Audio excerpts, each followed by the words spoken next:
and welcome back to Finance Focus Financial Fridays. We wish you peace, prosperity, and progress for 2023. If you're new here, thank you for joining us. I am Luana Laurent, founder of Finance Focus. We are a financial education company which provides business support to micro and small businesses locally, regionally, and internationally. This video is sponsored by Shop Amaris Boutique. Hit the bell and subscribe to the channel for more free financial tips. In this free part series, it's all about business, budgets, and balance. And we will feature two influential and impactful entrepreneurs in Dominica, a marketer and a politician.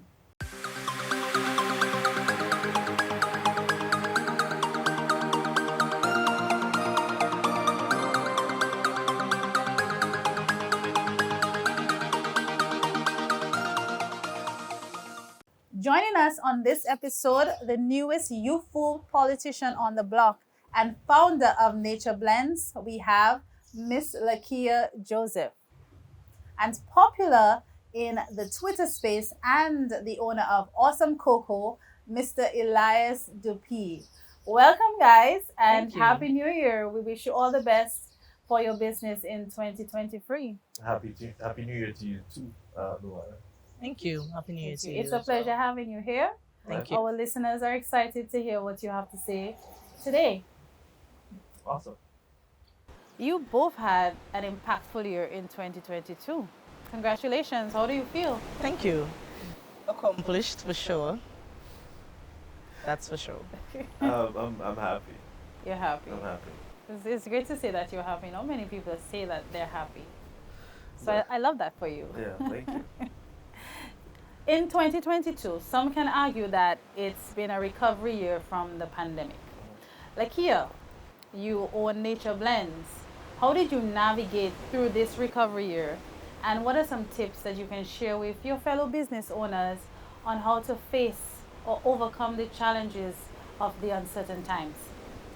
I had no idea that I was actually going to birth a baby, Nature Blends. Starting a business during a pandemic where you don't know where your inputs or your outputs are going to come from. You don't know how you're going to distribute your products. You don't know how to reach out to your customers. And basically you just don't know. You don't know what's going to happen. Yet I stayed focused and I prepared for recovery. So I ensured that I had all of the raw materials that I needed for production. And even in the midst of the pandemic, while I could not export my products or I could not reach out to my customers as much as I wanted to, I still ensured that whenever recovery comes, I would be able to reach out to them. So I had products already produced and packaged and everything, just waiting for everything to calm down so that we could distribute our products. And that was one of the, that was a very important point in the business because I saw a lot of resources go out and nothing was coming in. But yet, in order for me to have kept my business afloat, I had to be ready for when that influx of customers and income will knock on the door. So I prepared for uncertainty and I prepared for recovery. And that was one of the main things for me. Although sometimes you are not prepared for any disaster, uncertainty, or internal or external shocks because some of us we get sick, we have to travel or something comes up and we're not prepared for it. But how do you get yourself ready for if it happens another time or in the future?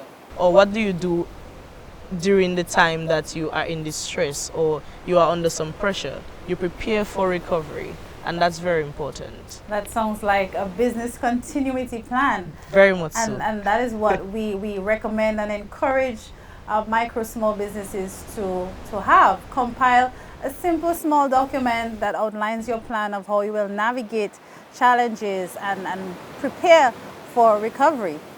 Elias, you also started a business during the pandemic. And despite your challenges, what kept you motivated throughout this entire time? And it was quite a number of challenges I might add. But yeah, I started Awesome Cocoa in September of 2020.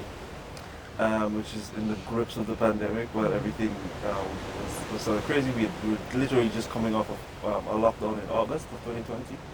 Um, and but one of the things that's has kept me motivated and kept me going is that I knew when I launched the brand that I wanted to create multiple products under the brand. So the challenges that I may have had with, say, production or finding cocoa, finding the raw material, didn't necessarily dissuade me. It just kind of made me work on other aspects of the product. So I developed a second flavor that I have not yet released, right? Um, and Flavored cocoa. yes, another flavor of cocoa. It's a different type of roast. It's a different process, and it comes from from a different supplier. So that's something to look forward to. But also, I wanted to create, and something I'm gonna launch this year was an enamel cup. One of the things that's really big for me in this cocoa business is like it's a lot of nostalgia that comes with it, right? My grandfather used to roast his own cocoa. My grandfather always smelled like cocoa. He drank cocoa tea every single day, right? But I had one of my grandmothers. She always had her cocoa tea in a big enamel cup, and that's one of the things that I want to launch this year, which is an awesome cocoa enamel camping cup. Yeah. So that's what's kept me motivated. We're looking forward to it. We're looking forward to it. Look here, we are women in business, and we observe that sometimes as women, we may be intimidated to explore ideas or start that small business and pivot in our lives. What advice can you give to women, young women like yourself, myself, professionals in navigating or reducing that intimidation when it comes to pursuing their goals and starting businesses? So it's very, very, very simple. Be respectfully bold and confident. You have to ensure that you let people understand you, what you are about, and what you want to do. I get this line a lot. You're very young. What what business do you have in this space? And sometimes they don't say it, but you see it and you feel it. However, I have always been respectfully bold and confident. So I let people know exactly what my intentions are off the bat. So I started Nature Blends very, very unprepared, as I said before. And a lot of the ventures that I've gotten into, both professionally and personally, I've done them very young. And to some extent, very haphazardly. But I know what I want. I know what my goals and my visions are, and I'm very, very bold about them. I am not reserved as to what I see for myself and those around me in the future, and I go for it very, very confidently. And people tend to be intimidated by me sometimes. So that's my very basic advice. Just be respectfully bold and confident. Don't be harsh or disrespectful to anybody. Let them understand what your intentions are very early on in whatever you choose to do, and everything will fall in line right after that. I'm happy you mentioned that, because in order to complement all that and be confident, like Elias and I was saying, you can start by doing something you're comfortable with. It gives you that extra boost, that extra fun. I already know what I am doing, so why not just go with it? Absolutely. Love this. We're talking business. And in my frequent engagements with entrepreneurs, one of the challenges expressed is the limited resources or financing that they have to actually start their business. It's like starting from the bottom. And now we're here. And now you're here. And already. Elias, what has been your experience in starting your business when it comes to financing or accessing finance?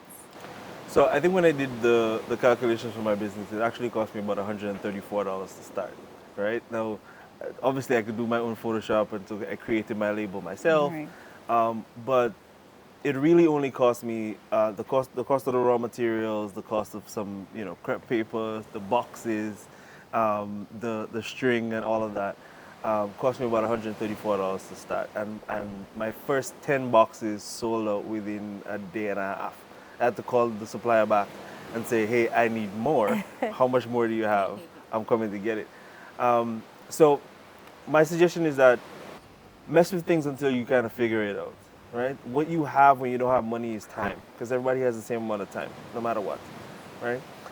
So invest a bit of time into thinking about how it is that you can approach this problem that you're trying to solve in the most cost-effective way. I saw an issue with cocoa and how it was being presented and how people were able to access it, and I decided, okay, well, I can solve this issue. And I solved this issue between a Thursday and a Sunday on my off time, Just like that. right? While I had a full-time job. So my suggestion is invest the time. When you don't have the money to invest time.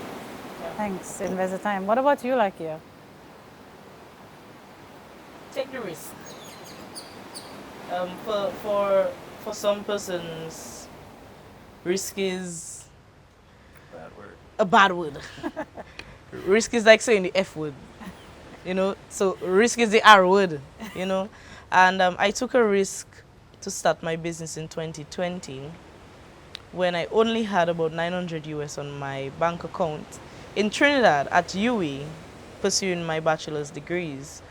And UWI threatened to throw everybody out because Trinidad was about to close their borders and they were going to use the school as a quarantine center.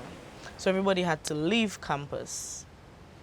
And at the time, 900 US was not enough to cover the price of a one-way ticket back to Dominica. And so I called the Elias office and I was like, I want to go home. I only have 900 US. Do you have any tickets? And she was like, no, we don't have any tickets online, but we have a reserve ticket for just about 900 US. Do you want to purchase it? I was like, yes. Can you come into the office? I was like, no, I cannot leave campus. Okay, what is your card number? Bought the tickets, and I'm in Dominica probably 2 days after. So I'm in Dominica with no money, continuing school online, and my grandfather comes up to me one day and he was like, I have about 100 bags, 100-pound bags of turmeric on the farm that I dug for someone, and they could not come for it obviously because of the COVID situation. And I was like, okay, I'll make turmeric powder. My grandfather was like, what? You're going to make turmeric powder? How? I was like, I'll figure it out. I went on YouTube. I brought it up to my uncles, and they were like, we're thinking of doing that too. And I was like, okay, I am going to do it. And then they messed up quite a bit of it because they ground it, but they left it overnight and then it got black, and that is how the black turmeric came about. It was not entirely my fault. My first batch of turmeric was extremely dark. It's not something that you would want to put in your food at all. And I tried again. I only had a blender. So we ground the turmeric on hand, and I blended the turmeric to get it to be powder. And that was essentially it. My grandmother had some ice pop bags. I put them in ice pop bags. I took a knife, put it over the stove, sealed the bags. It was still leaking. The powder was still coming out of it because obviously very, very immature move. But it worked. I sold a few bags. I managed that money. It was just about $20. On another day it was like 30, it went up to 50, and then customers started asking for coconut oil. I've never made coconut oil in my life. When I was younger, I hated coconut oil. But the customers wanted it, and I saw it as an opportunity to actually start off Nature Blends. So you did not need as much financing as you thought you did? I did, but I didn't have it. But I still started. And sometimes that's all it takes. Just do it. I don't have a family who I can reach out to financially. And I did not take a loan. I did not get any funding from anybody. I didn't have an investor. But I just stayed focused. As Elias said, I did all my designs. Up to this day, I do all my labels. I did my logo. I do all my packaging. Because I wanted to look how I wanted to. That's right. I want the customers to see me in my products. And I want them to be able to relate to my products. Some customers, they don't know me, but they see me through Nature Blends. Yeah, when we say nature blends, we think like, yeah. Exactly, exactly. And that was the sole intention. And probably if you knew how Nature Blend started and where it is right now, you would never, never, never be able to comprehend what happened Thank in you that space of time. for enlightening us. We have a better idea right now. Yes.